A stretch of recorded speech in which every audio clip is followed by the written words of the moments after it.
नमस्कार, मी भावना मोरे. खुसखुशीत मेजवानीमध्ये आपल्या सर्वांचं खूप खूप स्वागत आहे.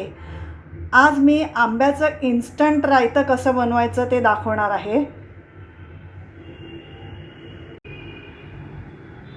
आपण कधीतरी घरी आंब्याचं आईस्क्रीम बनवतो किंवा आमरस बनवतो, त्यावेळेला ज्या बाटा शिल्लक राहतात तर त्याचं काय करायचं, तर त्या बाटांचं आपण इन्स्टंट आंब्याचं रायतं करू शकतो. पिकलेल्या आंब्याचं रायतं, आणि ते पण इन्स्टंट, पटकन बनतं. कोकणी पद्धतीने आपण बनवायला गेलो तर त्याच्यासाठी खोबरं आणि लसूण, मिरची, धणे ह्याचं वाटप लागतं, पण हे मी इन्स्टंट आंब्याचं रायतं दाखवते. झटपट रायतं बनवण्यासाठी कढईमध्ये मी तेल तापत ठेवलं होतं 2 चमचे. आता त्याच्यामध्ये मी हा चिरलेला म्हणजे तुकडे करून घेतलेला कढीपत्ता घालते, थोडंसं जिरं 1 चमचा साधारण, आणि साधारण 2 चमचे राई. राई जिरं चांगलं तडतडलं की थोडंसं हिंग घालून घेतलं आहे. आणि इकडे मी हे लसूण कुटून घेतली आहे, 10-12 पाकळ्या लसणीच्या, तर त्या मी याच्यात घालते. लसूण घातल्यानंतर थोडं परतून घ्यायचं. थोडा लसूणचा कलर चेंज झाला पाहिजे.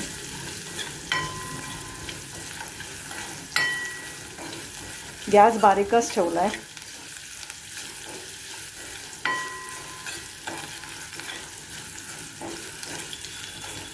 आता बऱ्यापैकी कलर चेंज झाला आहे.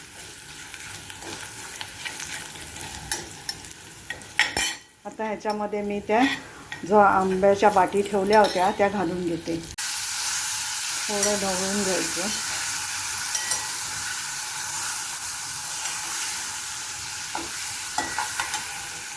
आणि ना ह्याच्यात थोडं पाणी घालायचं, म्हणजे काय खाली लागणार नाही, एकदम थोडं.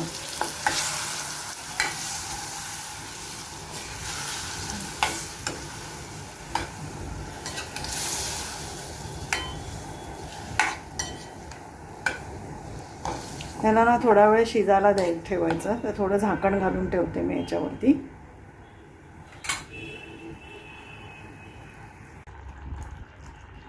आता इथे रायत्याला छान उकळी आली आहे. आता आपण ह्याच्यामध्ये मसाले घालूया.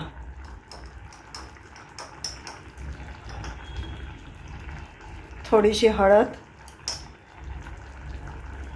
2 चमचे लाल तिखट, थोडं ढवळून घेऊया.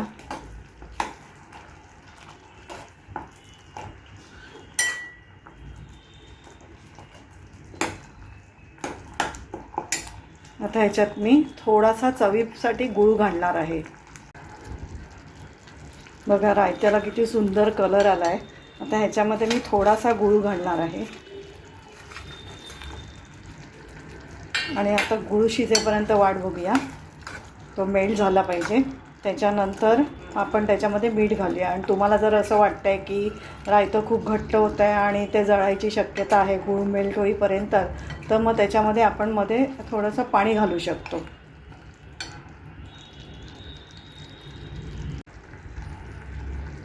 इथे मला पण रायतं खूप दाट झाल्यासारखं वाटतं आहे. थोडं पातळ हवं, म्हणजे ते आपण चपातीबरोबर भाकरीबरोबर कशाबरोबर घालू शकतो. म्हणून मी ह्याच्यामध्ये थोडं गरम पाणी ॲड करते. कधी पण पाणी ॲड करायचं असतं ना, तर जेव्हा गरम केलं तर जरा जास्त चांगलं असतं, कारण मग टेम्परेचर पटकन कमी होत नाही.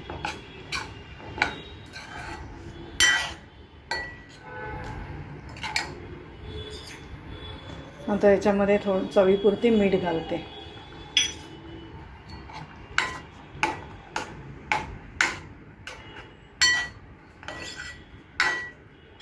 आता पुन्हा याला एक उकळी येईपर्यंत गॅसवर चालू ठेवूया.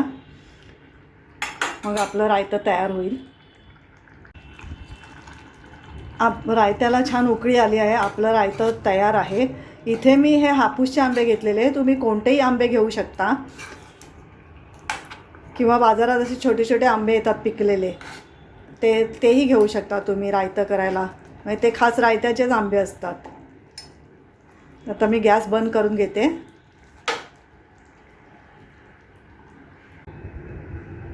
अशा रीतीने आपलं आंब्याचं गरमागरम रायतं बनून तयार आहे. तुम्ही नक्की ट्राय करून बघा आणि तुम्हाला कसं जमलं आणि तुम्हाला आवडलं की नाही हे कॉमेंट बॉक्समध्ये नक्की कळवा.